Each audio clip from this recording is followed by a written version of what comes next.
السلام عليكم ورحمة الله. أهلا بيكم في مملكة آسيا وحلقة جديدة من مطبخ مملكة آسيا. يا رب تكونوا بخير وفي أحسن صحة وحال. لو انتوا بتشوفوني لأول مرة وعجبكم الفيديو اعملوا لايك للفيديو واشتراك في القناة وفعلوا زر الجرس على الكل عشان يوصلكم كل جديد.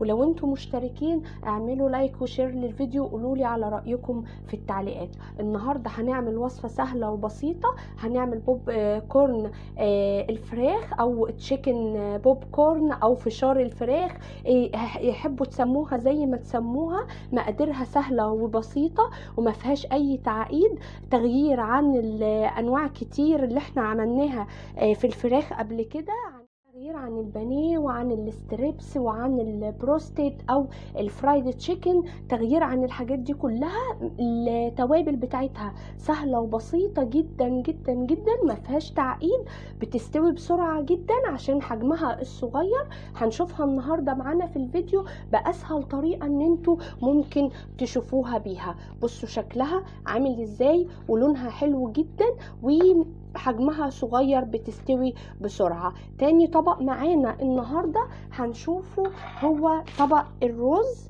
بالفراخ، والرز لونه احمر. هنشوف في الفيديو النهارده عملناه ازاي لونه احمر وفي نفس الوقت عملناه صحي، فيه فيتامينات كتير، وللناس المريضه بالانيميا هياكلوا منه وهيبقى طعمه حلو جدا. فيه بروتين، فيه رز، فيه فيتامينات كتير ان هم يستفادوا منها. يلا بينا نشوف عملناهم النهارده ازاي في الفيديو. هنا انا معايا الفراخ اللي هشتغل بيها ونعمل بيها الفراخ البوب كورن. اللي انا قلت قبل كده ان انا بجيبها كتل. الكتل او الصدر بالطريقه دي انت لما بتجيبيه بيبقى احسن معاكي، ان انت بتقدري تعملي بيه افكار كتير. اول حاجه بنعمل منه البانيه، ممكن تعملي منه الستريبس، ممكن تعملي منه الناجتس، ممكن تعملي منه برجر الفراخ. طرق كتير جدا احنا بنعمل منها الفراخ بالطريقه ديت. فاحنا هنبدا ان احنا نقطعهم مكعبات صغيره، ان احنا نعملهم البوب كورن. بتقطعيهم مكعبات صغيره. هي اولا مش بتاخد الفراخ ديت في السوا وقت كبير عشان هي بتبقى متقطعه صغيره، يعني حتى لو حطيتيها في التتبيله وقت صغير مش مشكله، هي بتاخد يعني حبه صغيرين في التتبيله، وممكن تسيبيها من بالليل، ده شيء بيرجع لك انت. بس انت لو كنت مستعجله عليها برضو مش بتاخد وقت كبير. بنبدا نقطع بالطريقه دي زي ما انتوا شايفين، وهنبدا ان احنا نعملها زي مكعبات صغيره. طبعا الصدر بيستوي بسرعه، فهي هتستوي بسرعه في التتبيله بتاعتنا. هبدا ان انا اقطعهم كلهم زي ما انتوا شايفين كده بالطريقه دي مكعبات صغيره. هنقطعهم كلهم بالطريقه دي واوريهم لكم هنتبلهم ازاي. هنا كمان انا كنت يعني غسله الفراخ كويس جدا بملح ودقيق وخل. بتغسلي الفراخ وهي سليمه، وبعد كده بتشطفيها كذا مره بالميه وبتصفيها. انا هنا قطعتها كلها مكعبات، وهنبدا نشوف التتبيله اللي معانا توم باودر، ومعانا بصل باودر، ومعانا بابريكا وملح وفلفل. التوابل بسيطه جدا ما فيهاش تعقيد وبتكون متوفره عندك. هنحطها وهنحط معاها كوباية لبن. ممكن تستبدلي اللبن بالزبادي على حسب المتوفر عندك، وعلى حسب كمية الفراخ عندك بتحطي اللبن. وهنحط مية نص كوباية على اللبن، وهنحط معلقتين خل كبار، وهنبدأ ان احنا نقلبهم مع بعض ونضيفهم للفراخ، وهنسيبهم في التلاجة. يا اما بتسيبيهم من بالليل للصبح او بتسيبيهم اقل حاجة ساعة او ساعتين. بنغطيهم بالاسترتش وبنسيبهم في التلاجة. هنبدأ ان احنا نضيفهم للفراخ اهي. الفراخ كلها بقيت داخله في التتبيله كويس، وهنسيبها فيها يعني ايه ساعتين اقل حاجه، وهنبدا نشوف هنقليها ازاي ونعملها ازاي. هنا هنيجي لأهم جزء بقى، ان احنا هنعمل الرز الاحمر ازاي، او ايه سر اللون في الرز الاحمر. اولا الرز الاحمر هيكون غني بفيتامين سي، وهيكون غني بفيتامينات كتير، وان انت ممكن تديه وجبة وتغيير. يعني سر اللون هيخلي الولاد ان هم ياكلوه، وفي نفس الوقت ان هم يستفادوا بالقيمة الغذائية بتاعته. هنا سر اللون الاحمر هيكون في فلفل الالوان الاحمر معانا، وهيكون معانا هنا بنجر. انا جبت حته صغيره بنجر وعملتها بالقشاره وقطعتها مكعبات، واديتها غلوه على النار عشان يكون القوام بتاعه، ويكون ان هو طري يقدر يتفرم وطعمه ما يبانش. هنبدا ان احنا نقطع الفلفل الاحمر، وهنحطه الالوان الاحمر هنحطه في الكبه مع البنجر، وهنضربهم مع بعض كويس جدا. انا قطعت الفلفل مكعبات صغيره، مش هنحتاج ميه نضربه عشان هنحط له الميه اللي هي من البنجر، وهنضرب معاه البنجر. طبعا في ناس كتير بتسال البنجر احنا ممكن نعمله ايه غير السلطات يعني نحطه في السلطه او كده. انت كده هتحطيه في الرز للولاد، هيستفادوا بالنشويات اللي في الرز، وهيستفادوا بالبنجر. وطبعا عارفين ان القيمه الغذائيه عاليه بتاعه الفلفل الالوان فيه فيتامين سي. هحط معاهم معلقه صلصه كبيره شويه، وهنحط معلقه بابريكا، وهنبدا ان احنا نضربهم مع بعض. ده هيدينا لون احمر طبيعي للرز، وهيكون شكله حلو جدا. ساعات يعني تغيير اللون في الاكل بيخلي الولاد ان هم ياكلوا. انت الشكل المعتاد للاكل بيرفضوا الاكل لمجرد يعني من شكله بس، لا احنا هنغير في لون الرز خالص، وهيبقى بشكل جديد. هم هيحبوا اللون وان هم ياكلوه عشان اللون. هوقف دلوقتي عشان اضربهم واوريهم لكم. بصوا انا بعد ما ضربته، بصوا لونه عامل ازاي، لونه احمر جدا. هيخليه بقى، هيخلي معانا الرز احمر، لونه احمر، وهيطلع لونه حلو وطعمه حلو ان شاء الله. بس في خطوه في الرز هنقول عليها لما نيجي نعمله دلوقتي. انا هنا حطيت طاسه على النار وحطيت فيها زيت، وهبدا ان انا انزل بكام مكعب كده من الفراخ. جزء من الفراخ اللي احنا تبلناها وعملناها هنحطه معانا هنا مع الرز. فهبدا ان انا احمرهم كده لغايه لما ياخدوا لون ويبداوا ان هم يدخلوا في السوا. وبعد كده هنضيف ليهم شويه ميه صغيرين ان هم يستووا بيهم، وبعد كده هنبدا ان احنا نضيف الرز معانا. زي ما انتم شايفين كده بدات ان هي لونها يتغير وبدات ان هي تغلي. فانا هحط نص كوبايه ميه عليها، وهسيبها ان هي تستوي فيهم شويه، عشان لما نحط معاهم الرز ما يكونش الفراخ مش مستويه او تكون نيه شويه. هنا انا الفراخ معايا اخدت لون اهي، حمرتها.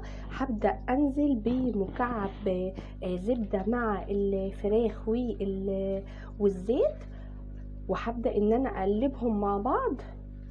وهبدا بعد كده ان انا انزل بالرز اللي انا غسلته. انا غسلاه كويس طبعا الرز ومصفياه، فكده الرز ممكن ان انتوا تقدموه كوجبه لوحدها للاطفال. في بروتين، في نشويات الرز، وفي كمان المكونات بتاعه اللون الاحمر، الوان طبيعيه وفي نفس الوقت صحيه، وبتمدهم يعني فيها فيتامينات كتيره. فاحنا نهتم ان احنا ناكلهم حاجات من غير مواد حافظه ومن غير الوان صناعيه، وان هي تفيدهم. انا هنا معايا الرز غسلاه كويس اهو مصفياه. هبدا ان انا انزل بيه،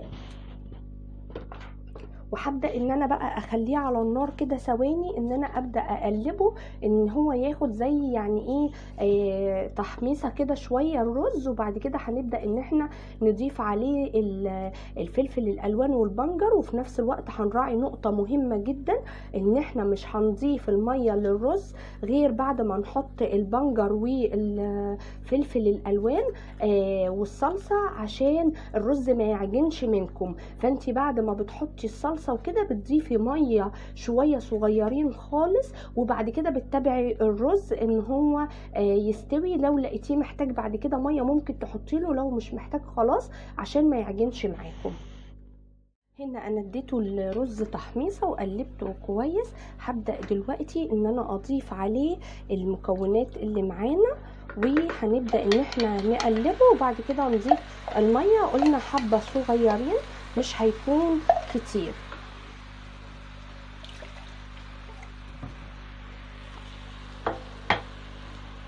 بصوا لونه بقى عامل ازاي، عشان الولاد دايما بياكلوا يعني الحاجه من شكلها ومن لونها. قيمته الغذائيه عاليه جدا ان انتوا تدوهولهم تغيير عن ان انتوا الناس اللي عندها انيميا وبتحتاج ان هي تاخد البنجر وبتبقى مش عارفه تدخله في ايه بالظبط، فاحنا هنحطه في الرز. دي حاجه. تاني حاجه الفلفل الالوان بيكون طعمه يعني زي مسكر كده شويه، والبنجر فاحنا هنراعي موضوع الملح، ان انت تحطي ملح وتدوقيه الرز وتظبطي الملح بتاعه. احنا كده قلبناه كويس. هنبدا نضيف الميه،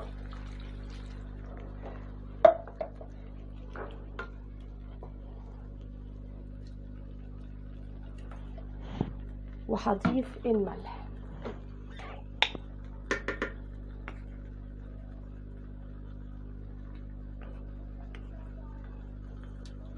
الناس طبعا اللي مش بتعرف تقدر الملح والحاجات يعني بعينيها كده او من استخدامها كتير في المطبخ للتوابل، هتبدا ان هي تدوقه بعد ما تحط الملح.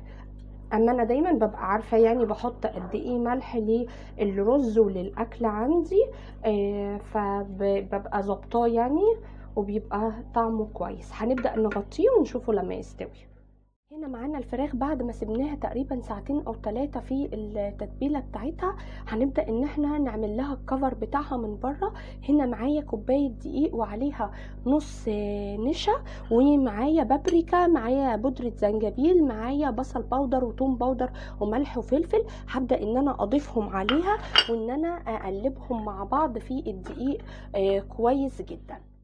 هنا انا بعد ما قلبت الدقيق كويس هبدا ان انا اطلع الفراخ من التتبيله وان انا اصفيها كده كويس واحطها في الدقيق.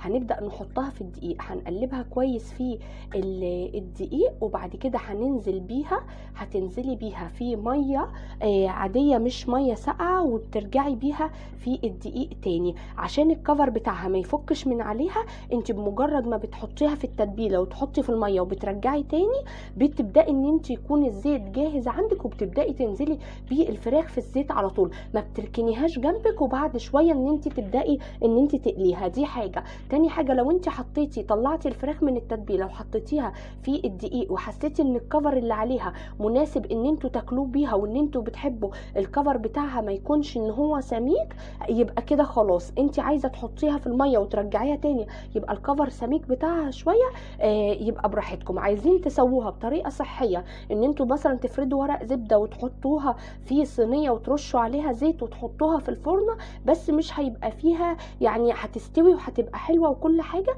بس مش هيبقى فيها الكرمشه والشكل بتاعها اللي بتاخده في الزيت. طبعا الصدور بتبقى طريه، بتشرب من التتبيله، بتحطيها في الزيت، يعني بتحطي كميه عاديه في الزيت، مش بتخافي ان انت تحطي حبه صغيرين عشان درجه حراره الزيت ما تقلش. في نفس الوقت بيستوي على طول، هي قطع صغيره ومتبله فبتستوي على طول، مش بتبقى زي الفراخ البروستد او الكنتاكي ان احنا نخاف منها، التشيكن فرايد ان احنا نخاف منها ان هي تكون استوت من بره ومن جوه نيه. انا حطيت زيت على النار وشغلت عليه. اهم حاجه ان هو ما يكونش سخن جدا عشان الكفر بتاعها ما يتحرقش من بره. وهنبدا ان احنا ننزل بالفراخ. لو نزلتي بكميه مع بعض مفيش مشكله ان انت تخافي ان درجه حراره الزيت ان هي تنخفض. اهم حاجه الزيت ما يكون سخن بس ما بيكونش بيغلي جامد، ان اول ما تنزل فيها الكفر بتاعها يتحرق، ان هي قطع صغيره كلها. فبعد ما تتقلي انا هوريها لكم شكلها النهائي ازاي.